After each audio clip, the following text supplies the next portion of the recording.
This is High Hope Farm. It's a family-run business in southern Ontario. For the last couple of years, they've relied on the labor of a group of men from Mexico.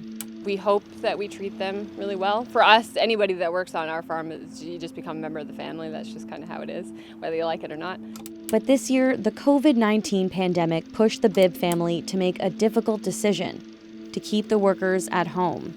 We feel a little bit of guilt because we understand that they rely on us to support their families. So it was a excuse me, tug of war because, at the same time, they might be safe at home, but they might not have the funds that they need to make it through the year. So other farms across Canada still brought in migrant workers this year, and many have experienced outbreaks of COVID-19. In Ontario, more than 1,300 migrant farm workers have tested positive for the novel coronavirus, and 3 people have died.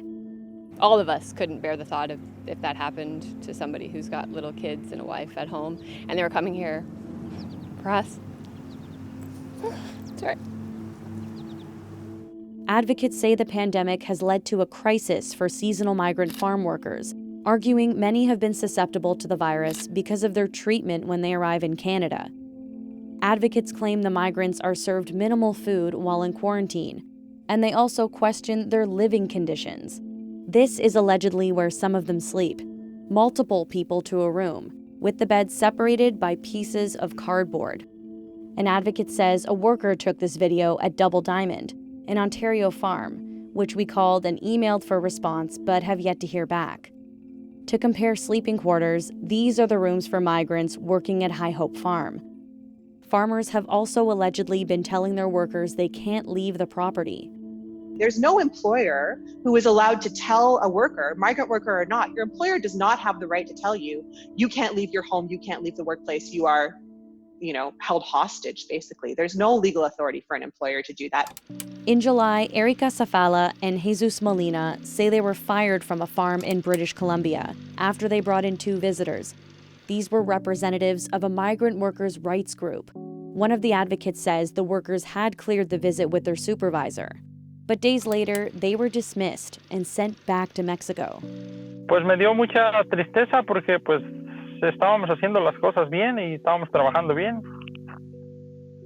Pues son decisiones que tomó él porque yo pienso que son cosas personales, lo tomó como cosa personal, no es que haya sido que regla de la compañía ni nada de eso, fue cosa de él que no nos quiso tener ahí, solo buscó un pretexto. We emailed Bylands, the Kelowna farm where Erica and Jesus worked, and the company said this.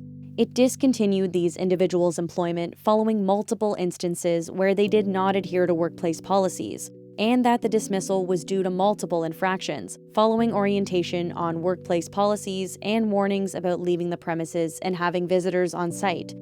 We asked Bylands what these policies are, but received no response.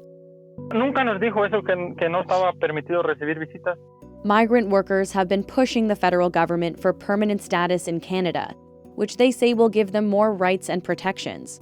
In July, the Employment and Social Development Ministry announced it would invest more than $50 million to safeguard temporary foreign workers. This includes better employer inspections and employee living quarters. The federal government also told Global News the Temporary Foreign Workers Program has a compliance framework to protect workers from mistreatment. But advocates say the government has yet to address the call for permanent resident status for temporary foreign workers.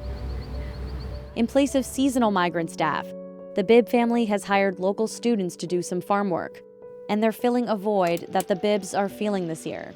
we did cancel them completely for this season, but 100%, hopefully they will be back. If it's safe to get them here and they're happy to come, we will be having them back.